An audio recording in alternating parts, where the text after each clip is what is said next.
Hey, Industrial Talk is brought to you by Cap Logistics. You want to minimize downtime? Absolutely. Increase reliability? You bet. Ensure operational's profitability? Yes, you do. That means you need 24/7, 365 insights into your supply chain. Look no further. Cap Logistics. Go to caplogistics.com or just call them. They're great people. 800-227-2471. You're listening to the Industrial Talk Podcast Network with Scott MacKenzie. Scott is a passionate industry professional dedicated to transferring cutting-edge, industry-focused innovations and trends while highlighting the men and women who keep the world moving. So put on your hard hat, grab your work boots, and let's go. All right, once again, welcome to Industrial Talk. Thank you very much for joining the #1 industrial-related podcast in the universe that celebrates you. Industry professionals all around the world. You're bold, brave, you dare greatly, you innovate, you collaborate, you solve problems each and every day. You are the heroes in this story. You are the amazing people of why we celebrate you on Industrial Talk. We are here in Fort Worth, Texas. We are with SMRP. We are right on the floor, and it is a collection of problem solvers, collection of individuals that are passionate about your success, and they range from everything. If you don't have it on your calendar for this year, put it on your calendar for next year, 2026. Put the budget in there, get it going, be a part of this particular community. You will not be disappointed. And speaking of which, Asad, right? Yes. Asad with Fluke Reliability. He's in the house, and he cares about your success too. I didn't overstep my boundaries, did I, Asad? You care about everybody's success. Yeah? Yep, absolutely. Yeah. Of course you do. Why wouldn't you be? Good conference? Great conference. Yeah? Great conference. So how many times you been here? Probably this is my 4th or 5th time. Yeah. I have been participating in the past also. Yeah. Yeah, I got to tell you, it's one of those things where the people are nice. I don't know how else, but everybody's nice. Nobody's got pointy parts. Like, no, everybody's nice, and everybody's again passionate about success. Absolutely, that's what it is. It's not only about nice; it's their passion about success. They are. That's just without a doubt. All right, before we get going and get rolling, give us a little background on who Asad is. All right. After graduating in mechanical engineering, I started my career as a maintenance engineer. Then I moved up to engineering and maintenance planning superintendent in a plant, mainly in the Middle East. And then I did my MBA in addition to my engineering, and then I moved from plant into the vendors as a senior application engineer, into training manager, sales leader for all about reliability and predictive maintenance technologies. Almost 8 years ago, I relocated to United States. So this is my 4th country to live and work. Oh, cool. Yeah, and with Emerson, and now I'm with Fluke Reliability as a senior reliability sales manager for Fluke Reliability, which includes laser alignment, shaft alignment, vibration monitoring, balancing, and part of eMate, the CMMS system is part of Fluke Reliability. Proof Technic? Proof Technic, yes.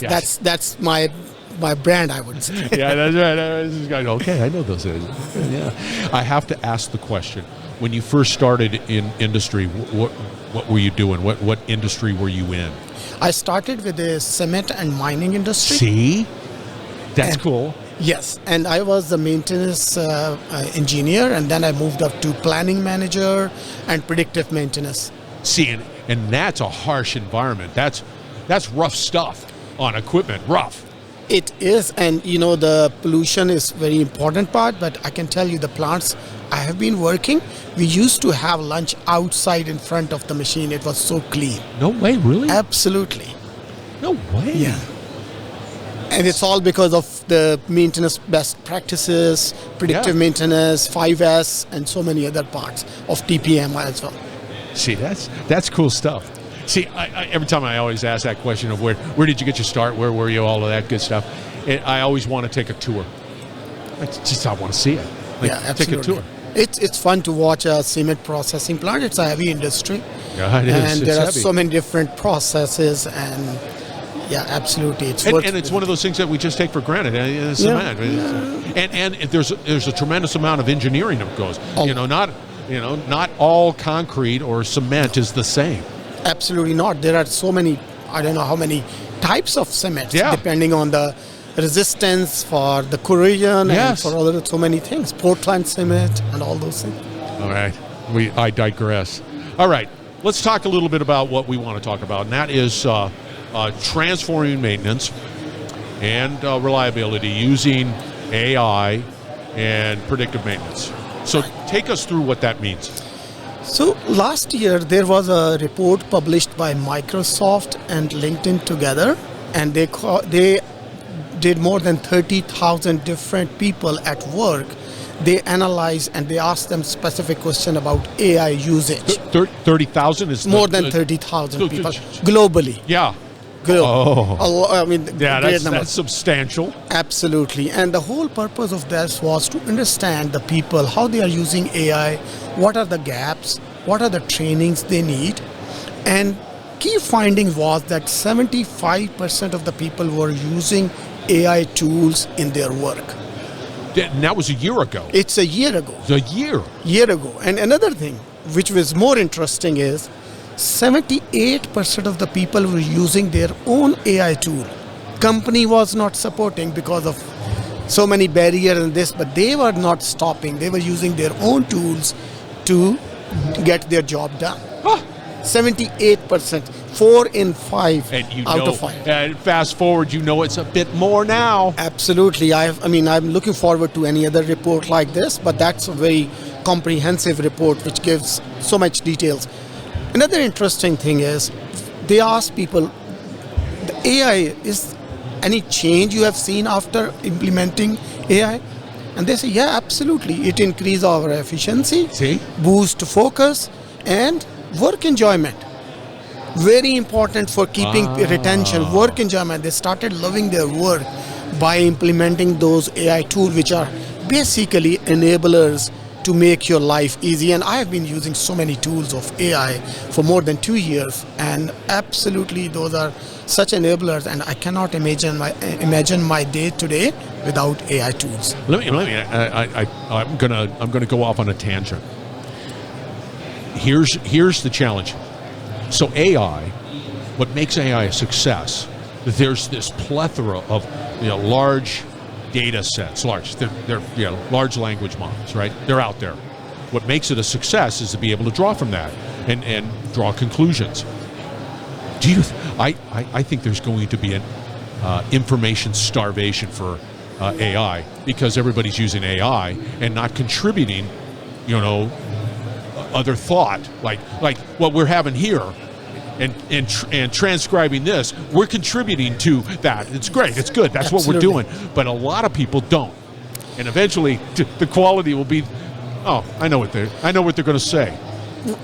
You're right. I don't know. But still, the industrial research and papers and all those things will continue. Yeah. I don't think they're going to stop, because even to develop that AI tools, you need to have a research which is not related to that AI. So we cannot ignore AI. No, it's out of the box. So AI is absolutely going to transform the way we work, the way we react, the way we do maintenance, as well as our daily life. Yep. Okay, let's talk about maintenance. Give us that background on. I know, but I want you to tell the listeners about AI and maintenance. If I talk about maintenance evolution, we started from reactive, then goes to the preventive maintenance. Hold on, I have to stop that. People are still reactive, just FYI. I know we have that. not evolved from reactive. Still. And that's really a great point, because not all the companies have been successful in that. But there is 25% of the companies, and this was analysis done by some consultants, they are considered in the top quartile. Top quartile means they are the best performing companies. Yeah. They have a high availability, high reliability, and low downtime. So those are the companies which are basically moving from reactive, preventive, predictive, condition-based to proactive. Now, these 4 or 5 different maintenance strategies do have play in the industry. We cannot say you can take reactive totally out. For these bulbs, I'm not going to monitor with vibration. Exactly. So you need a reactive, bulb fail, change the light, no problem. Right. Run to failure, Run I don't to care. failure. Yeah. Yeah. So there will always will be some percentage of machines will be there. Now, because we are getting so much data now with this IIoT, wireless sensors, every 1 minute, every 5 minutes, talk about vibration, oil analysis, or any other ultrasound technology. The question comes, who gonna analyze this huge data? It's a tsunami. Absolutely, and that's where AI gonna help, and it's already helping. In one of our cases, in Azima vibration monitoring, we have AI diagnostic 30 years plus of vibration data. Absolutely, and thousands of machines data. Yes. We have hundreds of faults monitored, and we have put an AI diagnostic engine on top of it. But we have a hybrid system, and I'm absolutely advocate of a hybrid system, not totally on the AI. Yes. So as a hybrid, we have engineers to monitor the critical things or the outcome. Now, let's say if I'm doing this same job without AI, probably I will be doing 20-25 machines. With AI, I can do 150 machines in a day or even more than that. Yeah, and it directs you to the here. It's right. You don't have to look at it. It's right here. The AI says it's right there, and then you can look at it. That human interaction, and that you bring up a good point. I don't see. I look at AI as a tool for the human to be able to make them more efficient. So in the case of Azima, in the case of that hybrid, that vibration tech is like, that's a problem. Now let's go to the next step. I agree. Absolutely. I mean, you have really explained and very well. That's the objective of this AI tools. Yeah, and when we start talking about data, and yes, now with the technology, I can collect all that data. I can slap it into the cloud. I can then have my AI be able to say, nah, get rid of that data. That's no big deal. It's no big deal. It's just a big deal. Well, there it is, and be able to hone in on that. And so it even helps with that data analytics and that data capturing too. It's I love it. Data is everything. Everything. Absolutely. Without data, it's nothing. And now the AI tools have been developed because we have so much data available. Why those were not developed like 20, 30 years ago? Because the data was not available. The wireless technology came like 15, 16 years ago. And I remember the skepticism of the people, but I was very optimistic when this Emerson at that time launched. And now we have with the Fluke Reliability, a lot of wireless sensors. Now people love that. Oh, yeah. And that generates a lot more responsibility on analysis where AI can help to speed up all those processes. But don't you think too, in this world, it creates a richness in the profession. So now what I've learned, let's say vibration tech, category 4, whatever I am. I'm elevating my position even higher. I'm truly a doctor of vibration, and I'm using the tools that are available to make my job better. The delivery of answers. Yes, and you talk about level 4 analyst. Yeah. The AI is going to change this analyst into consultant. Yes. Vibration consultant. See? That's a big change. That's huge. Yeah, absolutely. It's so disruptive in a sense. Like you're just thinking. So I'll give you a case in point. So I'm old school thinking is that I'm going to go Google something to get some information to get a bunch of web links. Right? Go to Google. It was like a switch overnight.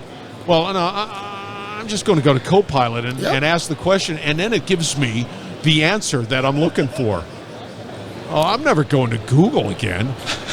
I mean, you see the statistics, people going to Google, it has been absolutely dropped. People are, I don't remember, probably Google Map I have used. Yeah. Nothing else for any type of research or something informative. I use different. And you know why? It's because when you do it in Google, it gives you too many options. And then I have to click again. And then I have to look and read and search. And that's not it. Go to the next link. No. Oh, no. AI. Oh, yeah, okay, good. I got it. And then there is a SEO, search engine optimization. Who are going to pay more will be on the top. So that's what I don't need. I need the real data. See, and this is just, you're getting this is something that was just like an aha moment. It's like, okay, so when we have conversations like this, and we transcribe this conversation, which we will, it goes out there. Now, AI is going to look for that. If somebody says, give me something that's associated with maintenance and AI, well, there it is. It's right Absolutely. there. Absolutely. It's transformative. It is. Where do you see it going? Like, what's? I mean, all of this is exciting. Don't get me wrong; it's exciting times. Where do you see it going? I see a lot more improvements in the maintenance as well as reliability specifically. But if you ask me globally, it's gonna totally change the lives of the people in every aspect. Yes. I see in the next 10 years, Yes.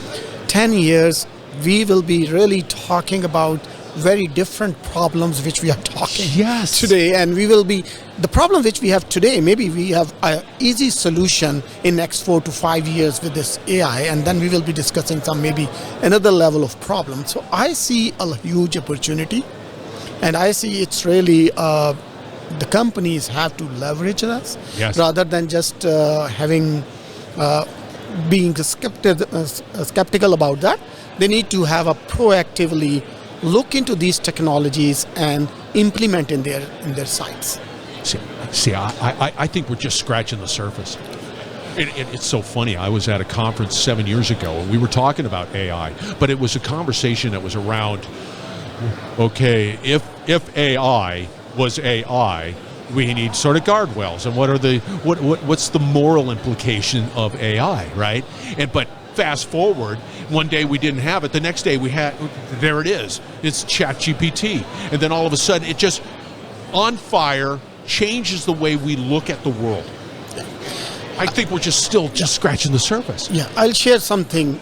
We think that, and that's sometimes old school people think that maybe it's only for millennials or Gen Z, but it's not. That survey said that 73% of the boomers are using AI. Yeah.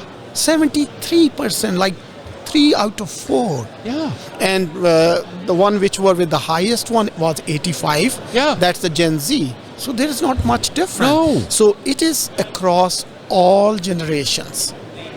And if people are not gonna use that or not being involved in that, I believe they will be losing a lot in the next few years. Yeah, and if you're not actively engaged in trying to figure this out, and don't, I understand you can find yourself saying, well, I just have an aversion to it. Well, you can have an aversion to it, but it's here, and it's available, and you can learn and something about it to be able to benefit you from an operational perspective, especially how it's going to just categorically change the way we do maintenance. Absolutely. It just is. Yeah. Without any doubt. Without any doubt.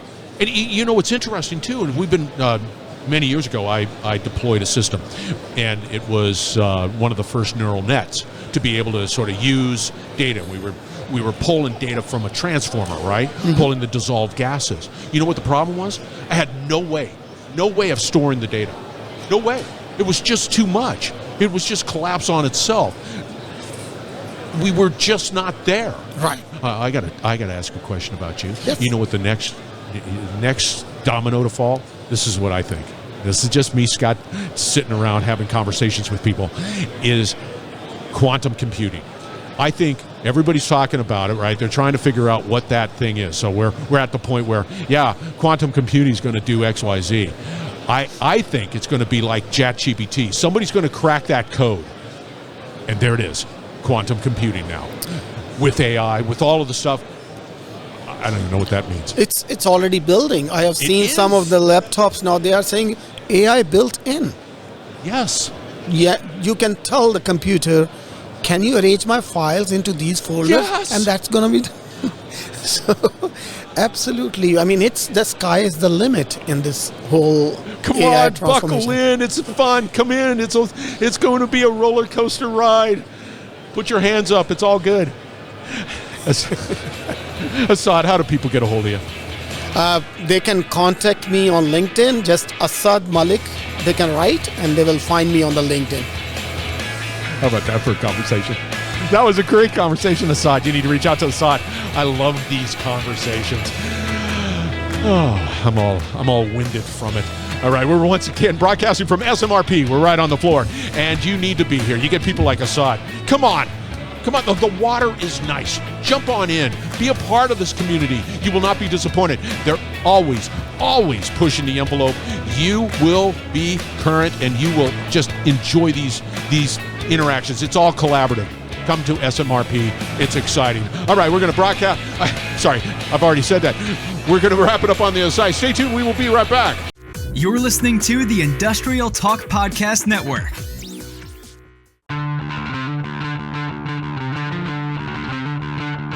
Yeah, that's Asad Malik. Fluke Reliability, we were on site at SMRP 33, right there on the floor, right in the middle of the hubbub. It was absolutely it was just an exciting time, and I'm telling you, it is an industry that you need to be involved in. It is focused on solutions that optimize your operations. Fluke Reliability leading the way. Asad, loved the conversation around AI and how to manage assets. You're in that world. You're looking into getting into reliability, asset management, maintenance, whatever it might be. That is the event for you. It is a no-brainer. Premier, put that on your calendar for next year. All right.